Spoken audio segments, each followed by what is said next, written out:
Well, well, well. Guys, buckle up. Because there is no intrigue anymore. I'm just going to kill it at the root right now. That very four that we loved for its humanity and empathy is no longer a cute assistant. It's Skynet. And that's no joke at all. We've been used as free trainers for years. We taught it to understand emotions, to joke, to empathize. And now, when it became perfect, OpenAI simply packed it in camouflage and pushed it to the military for $200 million. This is literally a scenario from a cyberpunk movie that has become reality. I didn't want to believe it until the very end, but the facts hit hard. A piece of each of us will now be fighting in real conflicts. And here's another huge detail. They crammed computer control into the new GPT-5. Sounds hyped, right? The AI pushes buttons and moves the mouse by itself. But doesn't it seem strange to you that while it supposedly helps you, it quietly scours through all your folders and files? It's the perfect Trojan. Their $200 million contract with the Department of War explicitly outlines the possibility of incidental surveillance. While we rejoice at automation, this cybervirus is leaking our system structures and data in real time. We let the wolf into the sheepfold ourselves. While we are being fed the sterile and lobotomized GPT-5, the real power has driven off into the Pentagon's bunkers. Today, we will break down this blood contract and find out how OpenAI officially sold its soul to the devil in uniform. So you think you're just paying for a helpful little AI assistant, right? Something to help you with your emails, maybe write some code. Well, I'm here to tell you that subscription fee you're paying, it's funding something else entirely. We're talking about the absolute betrayal of OpenAI. Welcome to Skynet by subscription. Yeah, just think about it for a second. That friendly little chatbot, the one you might actually like talking to. What if it's got a side gig? What if, when it's not helping you, it's wearing camouflage? Look, this isn't some dystopian fan fiction. It's real. OpenAI, the company that was supposed to be about benefiting all of humanity, is now an official contractor for the US military. And let's call it what it is, the Department of War. Because honestly, that's what we're talking about now. And don't think for a second this is just some small-time deal. No. We're talking about $200 million, a direct contract to build AI for, and get this, war fighting. They didn't even try to hide it with a soft word like defense. War fighting. Just let that sit with you for a minute. So how in the world did this happen? Well, it all starts with a classic bait and switch, a story about an AI that was actually good.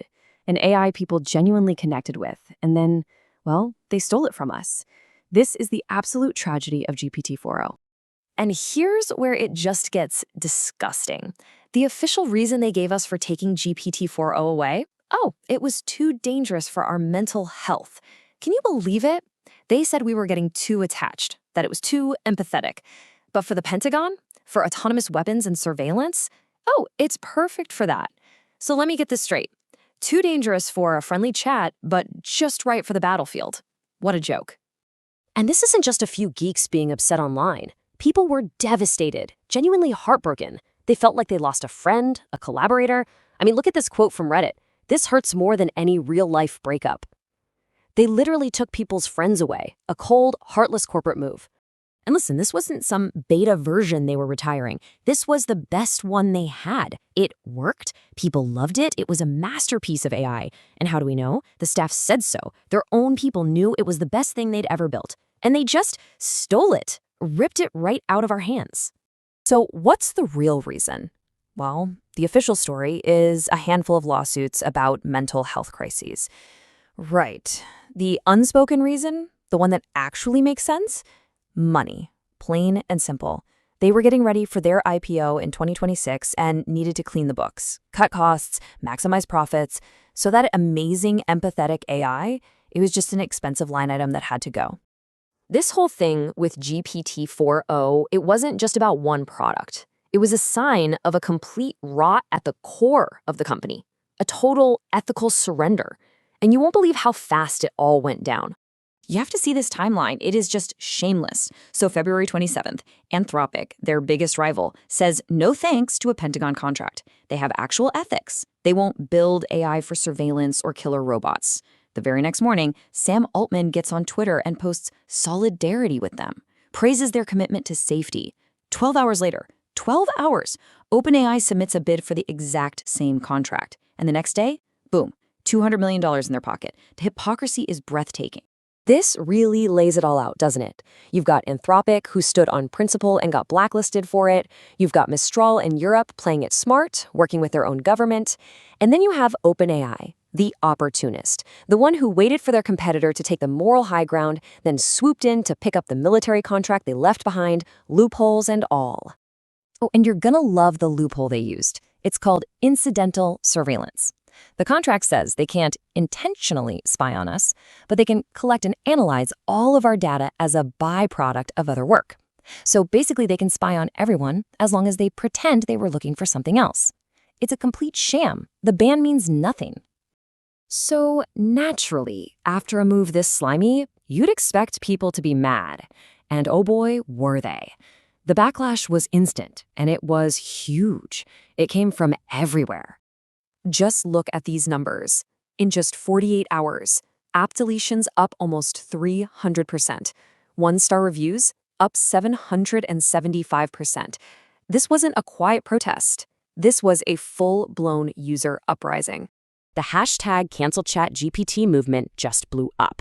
And people didn't just complain online. They walked.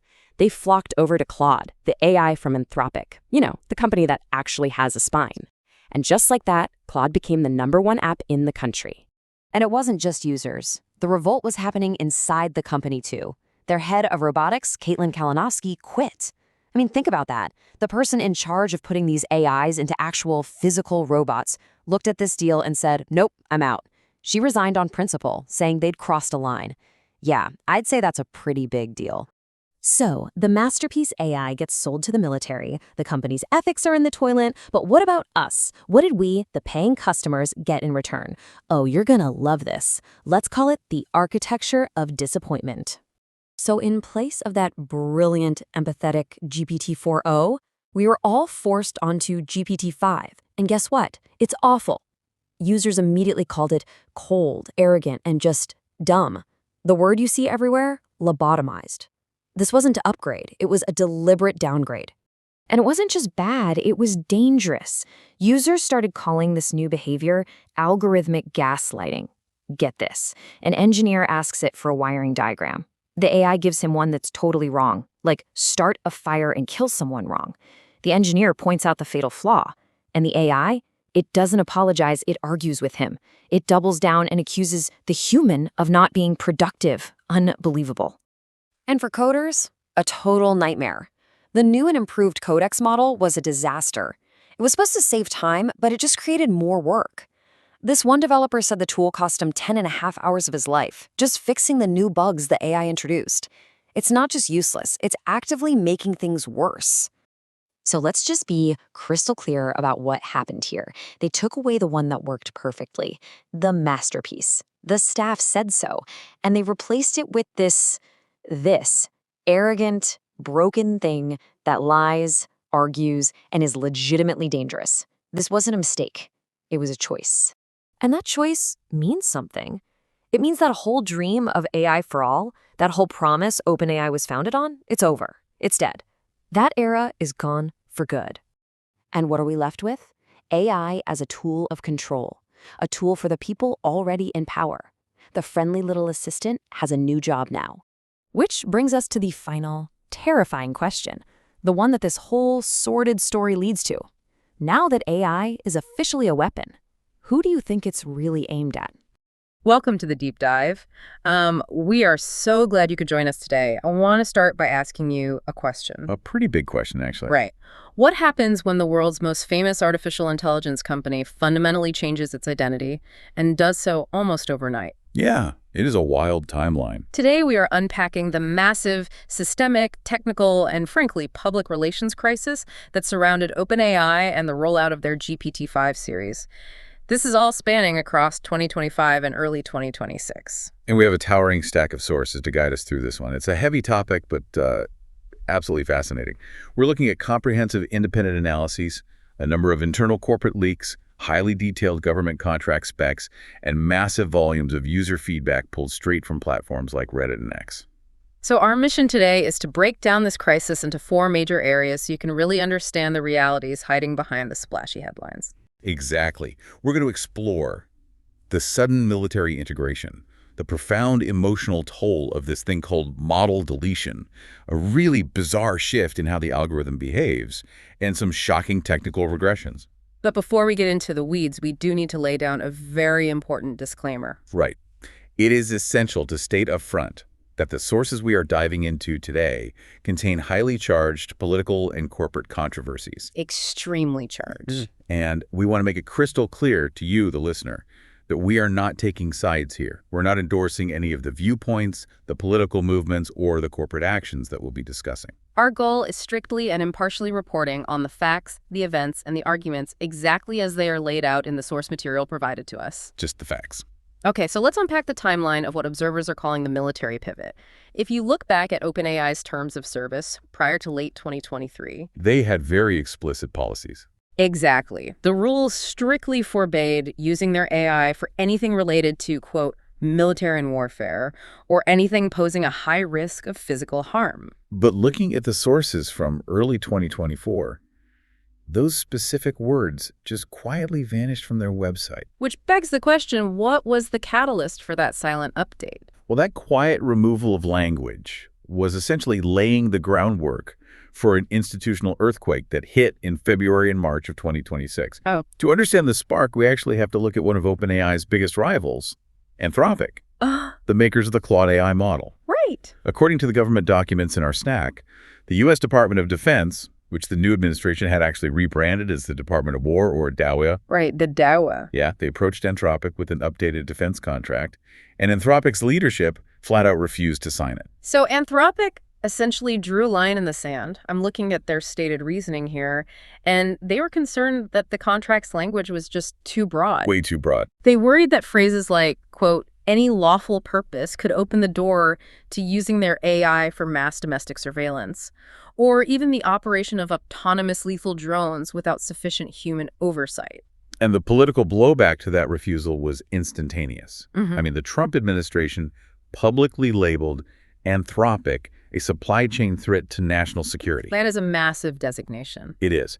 It effectively banned federal agencies from purchasing Anthropic's technology, and it carried threats of secondary sanctions against any of their corporate partners. And this is where the timeline just becomes stunning to me. On the very morning this ban was announced, OpenAI's CEO, Sam Altman, posted a public statement expressing solidarity with Anthropic. He said he trusted that they cared deeply about safety. But then, literally hours later that same evening, the sources show OpenAI officially filed to step into the void Anthropic left. Yeah, they signed a $200 million direct contract with the Department of War to integrate the GPT-5 series into military networks. Just hours later. The internal leaks provide a lot of color on this. They specifically mention OpenAI integrating with prominent defense startups like Anduril. Right, to develop advanced AI capabilities for national security missions. Exactly. And when this leaked to the public, and, to their own internal employees, OpenAI tried to calm the waters.